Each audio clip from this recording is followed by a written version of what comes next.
ತುಮಕೂರು ಬೆಂಗಳೂರಿಗೆ ಬಹಳ ಹತ್ತಿರದಲ್ಲಿ ಇರ್ತಕ್ಕಂಥದ್ದು, ಬಹಳ ವೇಗವಾಗಿ ಬೆಳೀತಾ ಇರ್ತಕ್ಕಂಥ ಪಟ್ಟಣ. ಬರಗೂರು ರಾಮಚಂದ್ರಪ್ಪನವರು ಒಂದು ಆತಂಕವನ್ನು ವ್ಯಕ್ತ ಮಾಡಿದರು. ತುಮಕೂರಿನ ಅಸ್ಮಿತೆಯನ್ನು ನಾವು ಉಳಿಸಬೇಕು, ಇದು ಶೈಕ್ಷಣಿಕ ಕ್ಷೇತ್ರ, ನಾವು ಯಾವುದೇ ಕಾರಣಕ್ಕೂ ತುಮಕೂರಿನ ಅಸ್ಮಿತೆಯನ್ನು ಕಾಂಪ್ರಮೈಸ್ ಆಗಬಾರ್ದು ಅನ್ನುವಂಥ ಮಾತನ್ನು ಹೇಳಿದರು. ಅವರು ಹೇಳಿದ್ದು ನನಗೆ ಅರ್ಥ ಆಯಿತು. ಮೊನ್ನೆ ತುಮಕೂರಿನ ಪತ್ರಿಕೆಗಳಲ್ಲಿ ಬರೆದ್ರು, ಯಾರೋ ನನ್ನನ್ನು ಕೇಳಿದಾಗ ನಾನು ಹೇಳಿದೆ ತುಮಕೂರು ಬೆಂಗಳೂರಿನ ದಕ್ಷಿಣ ಆಗಬಹುದು ಅನ್ನುವಂಥ ಮಾತನ್ನು ಕೇಳಿದಾಗ ಆದರೂ ಆಗಬಹುದು ಅಂತ ಹೇಳಿದ್ದೆ ನಾನು. ಆದರೆ ತುಮಕೂರನ್ನ ಹೆಸರು ಬದಲಾಯಿಸ್ತೀವಿ ಅಂತ ನಾನು ಹೇಳಿರಲಿಲ್ಲ. ತುಮಕೂರನ್ನ ಹೆಸರನ್ನ ಯಾವ ಕಾರಣಕ್ಕೂ ಬದಲಾಯಿಸೋದಿಲ್ಲ. ಅದಕ್ಕೆ ಇತಿಹಾಸ ಇದೆ, ಸಂಸ್ಕೃತಿ ಇದೆ, ನಮ್ಮ ಕಲೆನೇ ಬೇರೆ, ಸಂಸ್ಕೃತಿನೇ ಬೇರೆ. ಅನೇಕ ದೊಡ್ಡ ದೊಡ್ಡ ಸಾಹಿತಿಗಳು, ರಾಮಚಂದ್ರಪ್ಪನವ್ರು ಇರ್ಬೋದು, ದೊಡ್ಡರಂಗೇಗೌಡರು ಇರ್ಬೋದು, ತಾವೇ ಹೇಳಿದಾಗೆ ಬೆಳ್ಳಾವಿ ನರಹರಿ ಶಾಸ್ತ್ರಿಗಳಿರ್ಬೋದು.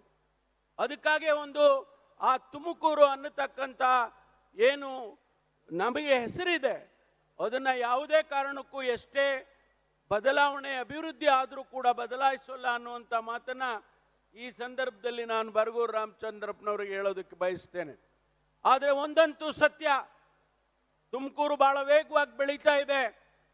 ನಾವು ಈಗಾಗಲೇ ಮೆಟ್ರೋ ರೈಲನ್ನು ತರಬೇಕು ಮತ್ತು ಬೇರೆ ಬೇರೆ ರೀತಿಯಲ್ಲಿ ಅಭಿವೃದ್ಧಿ ಆಗಬೇಕು, ದೊಡ್ಡ ದೊಡ್ಡ ಇಂಡಸ್ಟ್ರಿಗಳು ಬರಬೇಕು, ಕೆಲಸ ಸಿಗಬೇಕು ನಮ್ಮ ಮಕ್ಕಳಿಗೆ ಅನ್ನುವಂಥ ಅತಿ ದೊಡ್ಡ ಆಸೆಯನ್ನು ನಾವೆಲ್ಲ ಇಟ್ಕೊಂಡಿದ್ದೇವೆ.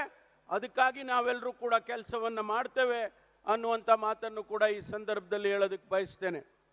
ಸ್ನೇಹಿತರೆ, ಹೆಚ್ಚು ಸಮಯ ತಗೊಳ್ಳೋದಕ್ಕೆ ಹೋಗಲ್ಲ, ಮಾನ್ಯ ಮುಖ್ಯಮಂತ್ರಿಗಳು ಮಾತನಾಡೋರು ಇದ್ದಾರೆ.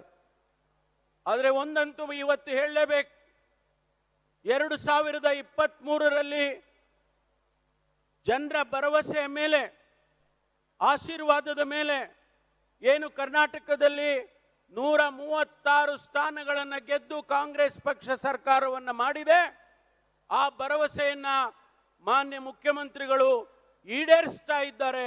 ಆ ಭರವಸೆ ಎಲ್ಲವನ್ನು ಕೂಡ ನಮ್ಮ ಸಮಯ ಮುಗಿಯೋದ್ರೊಳಗಾಗಿ ಎಲ್ಲ ಭರವಸೆಗಳನ್ನು ಈಡೇರಿಸ್ತೇವೆ ಎನ್ನುವಂಥ ಮಾತನ್ನು ಈ ಸಂದರ್ಭದಲ್ಲಿ ಹೇಳ್ತೇನೆ. ಆ ಬಡವನಿಗೆ ಶಕ್ತಿಯನ್ನು ಕೊಡ್ತಕ್ಕಂಥ, ಯಾರು ಬಡತನ ರೇಖೆಯಲ್ಲಿ ಕೆಳಗಡೆ ಇದ್ದಾರೆ ಅವರನ್ನ ಮೇಲೆತ್ತುವಂತ ಕೆಲಸವನ್ನ ಮಾನ್ಯ ಮುಖ್ಯಮಂತ್ರಿಗಳು ಮಾಡ್ತಾ ಇದ್ದಾರೆ. ಟೀಕೆ ಟಿಪ್ಪಣಿಗಳು ಬರುತ್ತೆ, ಸಾವಿರಾರು ಟೀಕೆಗಳು ಬಂದಿರಬಹುದು, ಆದರೆ ಆ ಬಡವನ ಜೀವನ ಮುಖ್ಯ, ಆ ಬಡವನನ್ನ ಮೇಲೆತ್ತುವಂತ ಕೆಲಸ ಮುಖ್ಯ ಅನ್ನೋದನ್ನ ಮಾನ್ಯ ಮುಖ್ಯಮಂತ್ರಿಗಳು ತೋರಿಸಿಕೊಟ್ಟಿದ್ದಾರೆ.